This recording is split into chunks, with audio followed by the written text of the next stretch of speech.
पूर्व मुख्यमंत्री भूपेश बघेल के पुत्र चेतन बघेल की ईडी द्वारा गिरफ्तारी के बाद छत्तीसगढ़ की सियासत में उबाल आ गया है। प्रदेश भर में कांग्रेस कार्यकर्ता सड़कों पर उतरकर केंद्र सरकार और जांच एजेंसियों के खिलाफ विरोध धरना प्रदर्शन कर रहे हैं। इसी कड़ी में सरसीवा के सरायपाली चौक पर जिला कांग्रेस कमेटी के नेतृत्व में ईडी का पुतला दहन किया गया। कांग्रेस कार्यकर्ताओं ने इस मौके पर भाजपा और ईडी के खिलाफ जमकर नारेबाजी की। उन्होंने आरोप लगाया है कि जब भी कांग्रेस पार्टी भाजपा की नाकामियों को उजागर करती है, तब केंद्र सरकार जांच एजेंसियों का दुरुपयोग कर विपक्ष को दबाने का प्रयास करती है। कार्यकर्ताओं ने यह भी आरोप लगाए हैं कि भाजपा ने जानबूझकर पूर्व मुख्यमंत्री भूपेश बघेल और उनके परिवार को निशाना बनाया। उनका कहना है कि भूपेश बघेल के जन्मदिन पर ईडी की दबिश और चैतन्य बघेल के जन्मदिन पर गिरफ्तारी यह साबित करती है कि भाजपा सिर्फ बदले की राजनीति कर रही है और अपनी विफलताओं को छुपाने के लिए जांच एजेंसियों का सहारा ले रही है।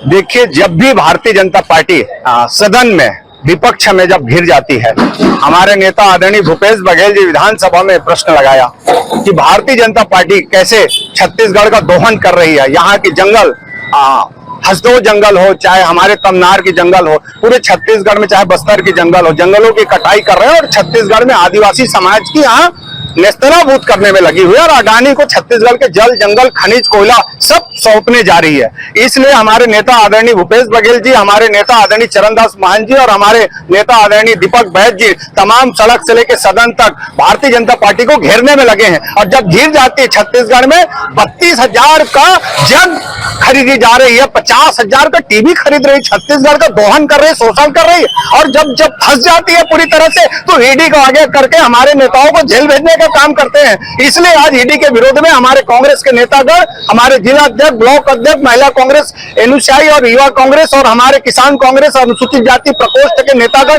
तमाम नेतागण आज बिलाईगढ़ के और हमारे सारंगगढ़ के नेता यहाँ घनश्याम मनहर, तमाम नेता यहाँ उपस्थित है। उनके उपस्थिति में, अगुवाई में हमने आज पुतला दहन किया है और इस सरकार को चेता रहे हैं, याद रखना, जब भी सरकार बदलेगी, इस बदले की भावना से आप भी ग्रसित होंगे, बचे नहीं जाओगे। इसलिए बदले की भावना ना करें और देश को संविधान के अनुरूप, लोकतंत्र में स्थापित व्यवस्था के अनुरूप आप देश को चलाइए और यहाँ के दबे कुचले, शोषित, पिछड़ा समाज के साथ अन्याय मत कीजिए। आज हमने ईडी का पुतला दहन किया है। भाजपा सरकार जब भी डरता है, ईडी को आगे करता है। हमारे नेता माननीय भूपेश बघेल जी के सुपुत्र चैतन्य बघेल जी को ईडी ने गिरफ्तार किया है। उनके विरोध में हमने पुतला दहन किया है। जब भी देखा गया है कोई भी बड़ा घटना या बड़ा चीजों का हम लोग सामने लाते हैं, कांग्रेस पार्टी सामने लाती है, उसके बाद ईडी या सीबीआई या किसी भी माध्यम से प्रताड़ित करके जेल में डालने का काम ईडी कर रही है। ये सब भाजपा शासन के इशारे पे हो रहा है। इसके विरोध में हम लोग जिला मुख्यालय में ईडी का पुतला दहन किए हैं।